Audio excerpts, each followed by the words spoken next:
Interview naton makaron mga kaibahan si kaibahang John Axel Gonzales it Barangay Pusiw sa Banwa Karait. Numan siya angot sa anang ngarang vineyard no kung sa sin may ubasan imaw ag ana ra nga plano nga buksan sa publiko. Kaibahang John mayad nga agahon kimo. Mayad man nga agahan, sir. Oo. Tawi abi kamit background sa imong ngarang ubasan. Paano nimo ra na umpisahan? Bali, nag-umpisa ta imora, sir, sa isang kapuno, naging trial and error. Hasta napabunga ko imaw, and kat napabunga ko abi mora, sir, hay bukod pa ta imaw it marketable do anang lasa.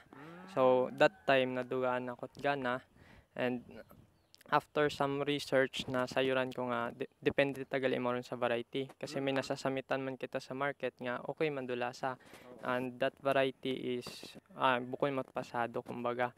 So after long term trial ang napabunga ko ro mga iba-ibang variety, so nag-select ako sa kabuabong variety na akong naging try, and dayaro variety nga medyo nakapasaka kon ag sa tingin ko hay marketable do anang lasa. Subot ang baon ay try and error do natabo. Apo, sir. Nakapilang uman ikaw? Bali 2018 na ako nag-start tanom gid, sir, pero sa 2018 nga to kumbaga hay madya paumang nga tang tanom, kumbaga nagtanom nga ako tapos kat napabunga ko hay duyon imaw ay bukon tagal imaw manami something makaroyon. Oo, siin mo habuoro mga seedlings kara? Bali hay kat akong unang ging alagaan, sir, hay kat imaw kat iya kat katon sa lokal may ina man abi gagi kat yang ubas, although madali imaw alagaan pero hay bukon imaw makaron kanami. So ro akon nga mga varieties nga rahi nag-origin imaw sa Ukraine, and nabakal ko imaw sa importer halin sa Mindanao nga si Jeffrey Conicon. So that time abi ka to, sir, hay so halin mo sa Ukraine, raw shipment cost, agro cost nga pagbakal it importer sa Ukraine hay masyadong expensive, that's why habakal ko matimot expensive man. So syempre para ma-respect ko man mga aron nag-import hay wa man gid ako gagayo sa pricing na something makaron, sir. So makaron hay mabuo taro imong ngarang napatubo nga mga seedling. So kumusta? Okay ta satisfy ka sa kara lasa? Satisfy mata ako, sir. Makaron abi hay may two varieties ako ngaging deploy iya, which is may matamis ag may medyo sakto lang kasi bukon man abit tanan hay or fit sa matamis. That's why hay nag-alaga ako bukod masyadong matamis pero ro crunchiness na hay pasado tatanan. Okay. Ano ro mga challenges kara sa pagpatubo? Bali, since bukon imaw ra it normal iya katon or native kumbaga hay ina gid ro pinaka worst hay ro sakit. Kasi pag may sakit sanda, stop ro andang growth. Once nga mag-stop ro growth, madya gapugoy imo kung sa aton nga term. So, doon do challenge nga, kumbaga, hindi mo ma-meet ro bunga na kung matabo ro yun. So, dapat kantigo ka mag-manage it. Pest and diseases. Din, sir. Oo. Ay, paano nimo napabaho matara iya? Kasi, di ba, bukon it common nga may ubas ta iya sa aton sa nasyong Pilipinas. So paano nimo na pabahaw ra sanda? Ano ro mga ginobra nimo? So through trial and error, sir. Pero at first abi, sir, ging turing ko yung mga normal plants. Pero habang gadinugang ro mga varieties na kon, and sa hunger na kon nga mapabunga sanda through research, and through research ay napag-alaman ko nga kung ano ro mga magain kanda, like sa ugan mana nakakakosanda it fungus, tapos ay sa stage pagid nga may bugak hay nakakasama drugan mga makaroon, sir. So dapat ay hindi sanda mauganan ra kaya may may cover gid dapat.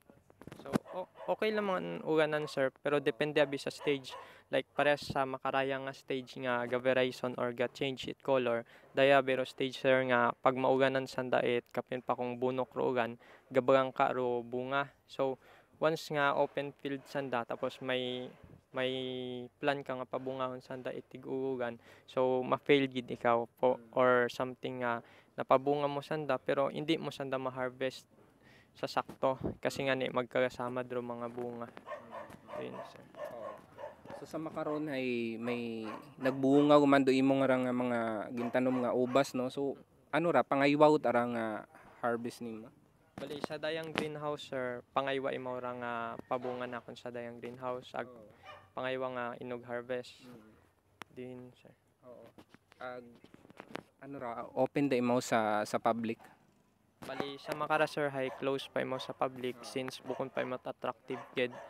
So iga-open ko imo ra dayang December 8, 2024 hasta 8 January 11, 2025. So apan our sa duyon nga stage hay viewing at mawa imo it picking. So after that may itagana ako nga date nga ipag-announce ko sa akon nga FB page ag tapos dato at nga adlaw raw picking like kumbaga i-mark ko kung siin do mga pwede yun i-harvest ro mga pasado undo tamis na kasi buko na bimaw ra sir it kind nga prutas nga once nga kulay imaw hay matamis siya tagid imaw. So hugaton mo imaw nga madyalansones ba kung sa aton sir. Oo. Nauna ro dugaw pero maaslom pa imaw. So need mo imaw nga ipa fully ripe or hugaton nga magtamis kasi wa man ako naila nga maisip it mga bisita kung pabayaan ko ang sanda nga ay maaslom mata malanggali ro ubasan iya sa aklan. So wa ko naila it doyon nga comment. So kaya ginahugat ko gid mao ginapaglanan it time nga kung siin matamis yon kato ko sanda pasugtan nga mag-pick and pay. Okay. So December 8 to January 11 hay viewing no. Tapos wa pa it schedule ro picking pero ano siguro right after no. Apo, mga Oo. 1 week or 5 days bali na tentative date is mga January 16 or before ati-atihan para makalahok man kita sa ati-atihan. Ag bantayan gid anandara dahil siyempre ay ana yang parang no paunahan no.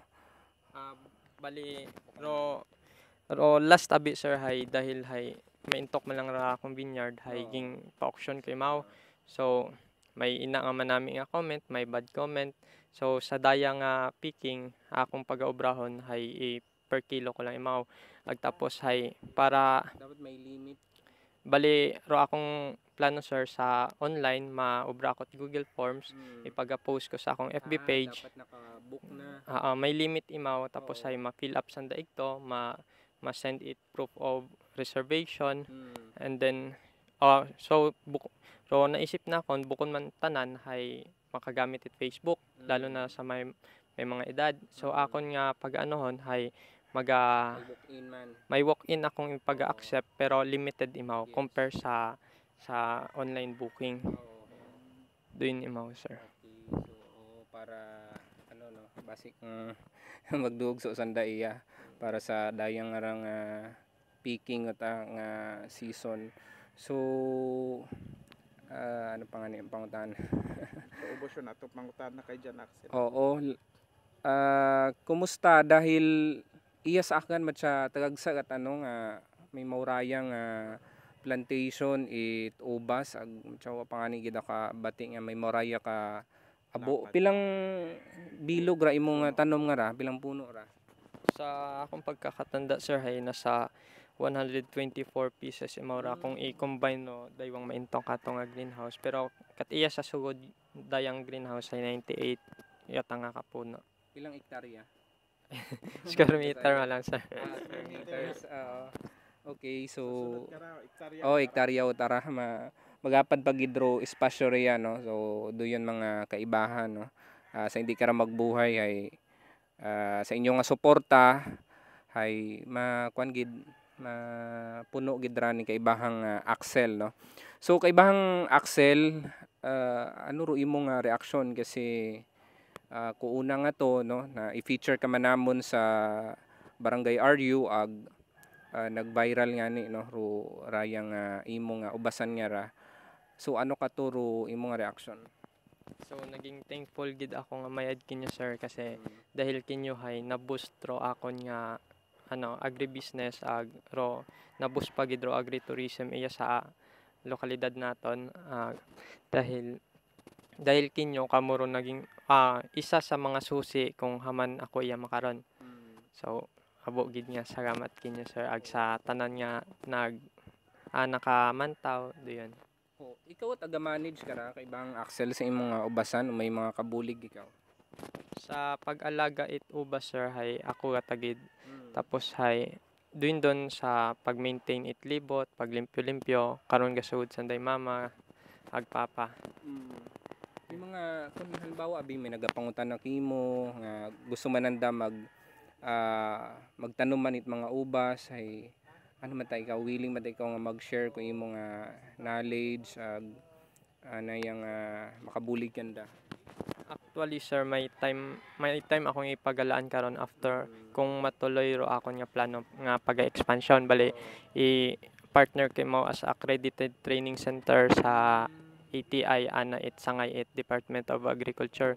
Pero sa makaraabi sir since nga bukod pa gid imo masyado ka nami gid syempre shortage ako sa facilities like training hall ay hindi ko pa imo makandak. So in the future plans ay doon do akong plano. Ag maabot mo gid ron no dahil amat-amat yang magbaho ro imong rang farm. So paano nimo na suportahan da makaron? Kumbaga hay do gastos, kumbaga ano ra imo ka expensive ba do pag ano nga ra paghimo mo ra yang ubasan nga ra? Bali ro pinaka expensive part kara sir hayro pagpatindog mismo greenhouse kasi bukod nimo ra biro ro materyales sa dayang rabi sir hay ano pa lang imaw kawayan and sa kawayan hay ina ro problem nga madali mo mabulok mas maunay mo masamad kaysa sa aton nga tunnel film nga bubong. So doon gid pinaka expensive pero sa Simento or GI pipe parang makaro yun. Kaso medyo mataas nga investment cost. mas mahal mo. Okay, so doon kinangan gid aro greenhouse. Pero sa mga abono, mga pestisidyo gagamit ka man karon. Bali sa abono abi sir hay bukod man imot masyadong magastos kasi nakakaubos man lang ako mga 1.5 kilos nga systemic kasi gagamit ako manure. Sa manure nakakaubos ako 20 sacks a year. So nasa around 4,000 malang imaw. So doon na ako nga operating cost sa pag-alaga. Ginadiligan pa bisan mabawon do dayang bisan may bunga gon. Sir kasi pag hindi mo sanda diligan hay kupos ro bunga. So that's why Daily. depende sa volume imo nga pagbunyag sir kung medyo sangkiri ka magbunyag pwede siya daily pero kung maabuan mga after 1 day or every other 2 days makaron. So kwan gid dapat ay may tubig gid pirmiro nga mga puno ano yung ubas. Pero hay something dapat hay bukod niya ikaw gadilig sir bali pamatyagan mo sanda kung nga okay yun ba ro akong hadilig kugang pa or kung ano kasi once nga mapasubrahan sanda dilig like parehas makaranga nasa variation sanda like bisan may greenhouse ka pa na sobrahan mo sanda dilig so same result man gyapon nga magbagang ka ro bunga. So dapat hay sayod mo kung or mabatyagan mo sanda kung tama or sakto nimo nga hatao kanda. Nakaisip ka matinggara kay bang John Axel nga mag-ubasan ano ni imong course? Bali ako ay nag-graduate mechanical engineering course sa Garcia College of Technology ag makarahay licensed mechanical engineer. So pasado tay ikaw sa exam no. Pero Haman may ano ikaw, may imong nga side nga mahilig ikaw magtanom. Ano ro nagtuod mo nga mag put up it dayang nga vineyard nga ra? Bali ro nag-motivate gid abi ka kon kara Sir Jairo. Ro akon gid nga kagustuhan sa daya nga tanom. So before abi sir sa amon dating lugar, limited lang ro espasyo. So that's why bukod ako mahilig ka magtanom-tanom. Tapos kat naglipat kami iya sa Pusiw, hay may hapamana kay mama nga gugta nga medyo okay. That's why hay need man imaw kumbaga gamiton kasi hay kung pabayan mo ngay magamugang imaw. So nag-come up ka kon nga ay ro akong gusto nga makaraya once what if ano ko man imaw kumbaga i-share sa iba ro ako na experience like ro pagkakita sa personal it mga daya nga mga rare nga mga prutas makaro yun. Okay. So interesado ikaw no nga kung paano din mo mapabahog pero ano may sa side mata ninyo nga pamilya abi nga farmers kamo. Bali sa amon nga family sir, uwa gid it farmer. May ina ang may hilig ang magtanom pero bukon gid it farmer kasi Gugta nga ra inyo man. sa bali magmanghod ginatungaan para magmanghod day mama pero sa gugta ni mama sa ibang lugar hay gina-swap lang na naiya para isahan lang baga. Supportive ba tayo mong family sa dayang ginaobra nimo? Sir, so ina matasanda permi kakon bali sa pagplano siyempre ako gid aro pinaka numero uno nga purso sa akong plano tapos gina-share ko ang kanda kung medyo nafi-feel ko nga matuloy yun na akong plano something makaraw yun tapos once nga mag-share ako kanda hay ina matasanda ka akong gaalalay. Nakaabot yung daya no sa dui mo nga farm sa mga like sa nimo sa Department of Agriculture nagbisita sa daya gin check man da. Bali bago ra mag-start abi sir hay nag-intra ako sa andang competition kung saan mga young farmers nga may mga ideas about farming nga i-put up into agribusiness. Pagkalahok ko kato nagkaroon ako investment nga 80,000. So wa ko dato ging sayang aging himo kay mga true competition sir. Do yun. Kasi kung wa gid daro Young Farmers Challenge ay medyo hindi ko makita nga iya ako makara kasi nga ni hay syempre akong papa hay tricycle driver si mama hay iya sa bagay ro akong mga magugang may trabaho hay isa pang that time so ina man mo ga support sa family tapos hay kung mag-support mo sa akon nga idea hay syempre hay bukod makaron kabahuan ang sweldo that's why hay medyo imposible gid imaw matabo. Anong year dato nga nakabuo ikaw 80,000? Bali last year yung sir mga around September or November 2023. So ging utilize ko imaw gagi para ma-open imo sa public ag matupad ra akon nga ginahandom. Ano ra to ano yung tawag dara? Nadagan nimo Sir. ikaw ro nagdaog. Bali around 42 abi sir do ginaaro pagatawan it startup capital it Young Farmers Challenge. So around 47 kami sa whole Western Visayas.